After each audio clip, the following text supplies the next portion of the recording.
അങ്ങനെ നമ്മൾ ഹോസ്പിറ്റലിൽ വന്നതിന് ശേഷം നമ്മൾ ഫുഡ് കഴിക്കാൻ ഇറങ്ങിയായിരുന്നു. ഫുഡ് കഴിക്കാൻ ഇറങ്ങിയിട്ട് അതിഗംഭീരമായ മഴയായിരുന്നു കേട്ടോ. പുറത്തിറങ്ങാൻ നിവർത്തിയില്ല, കുടയും കയ്യിലില്ല. അങ്ങനെ ആകെ അവിടെ പെട്ടു. അങ്ങനെ ഫയലും ഒക്കെ ആയിട്ട് അവിടെ അങ്ങനെ വെയിറ്റ് ചെയ്ത് കുറേ സമയം അങ്ങനെ തന്നെ ഇരുന്നു. അവിടുത്തെ ഫുഡെന്ന് പറഞ്ഞു കഴിഞ്ഞാൽ സത്യം പറഞ്ഞാൽ ഒരു കാശിന് കൊള്ളത്തില്ലായിരുന്നു. അങ്ങനത്തെ ഫുഡായിരുന്നു. എന്ത് ചെയ്യാനാണ്. അവസാനം ഊണിന് ഭയങ്കരമായിട്ടുള്ള റേറ്റുമായിരുന്നു. അതും കൊടുത്തു. ലാസ്റ്റ് ബാലൻസ് ചെയ്യാതെ ഒരു മിഠായിയും തന്ന് മാമനങ്ങ് മുങ്ങി.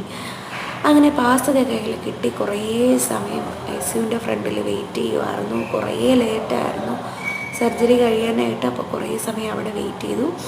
അതിനുശേഷം ഞാൻ റൂമിൽ വന്ന് ഡ്രസ്സൊക്കെ ചേഞ്ച് ചെയ്തു. അതിനുശേഷം ലിഫ്റ്റ് ഇപ്പോൾ തറവാട് പോലെയാണ് കേട്ടോ. എപ്പോഴും ലിഫ്റ്റിലാണ്. ഒരു 10-15 വട്ടം ഒരു ദിവസം. 3ാമത്തെ നിലയിലാണ് ICU. അപ്പോൾ അത് ലിഫ്റ്റിൽ ഒരു 10-15 വട്ടം കയറി ഇറങ്ങി.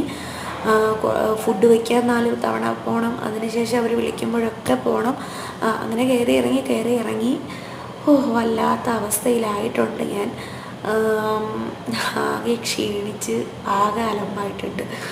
അതിനുശേഷം ഇതാണ് മൾട്ടി സ്പെഷ്യാലിറ്റി ബ്ലോക്ക്. ഇവിടെയാണ് വെയിറ്റ് ചെയ്തിരിക്കേണ്ടത്. അവിടെ സത്യം പറഞ്ഞാൽ നമ്മൾ ആളുകളെക്കാളും കൂടുതൽ ബാഗുകളാണ് അവിടെ ഇരിക്കുന്നത് ചെയറിൽ. അതിനുശേഷം ഞാൻ ഫുഡ് കഴിക്കാൻ വേണ്ടി പോവുകയാണ്. ഇത് മെഡിക്കൽ കോളേജിൽ അഡ്മിറ്റ് ആയിട്ടുള്ള അവിടെ ഉള്ള ആർക്കെങ്കിലും ഇത് എല്ലാവർക്കും അറിയാം. ഉപകാരപ്പെടുവാണെങ്കിൽ ഇത് നമ്മുടെ ജയിലിൽ നിന്നുള്ള ഫുഡാണ്.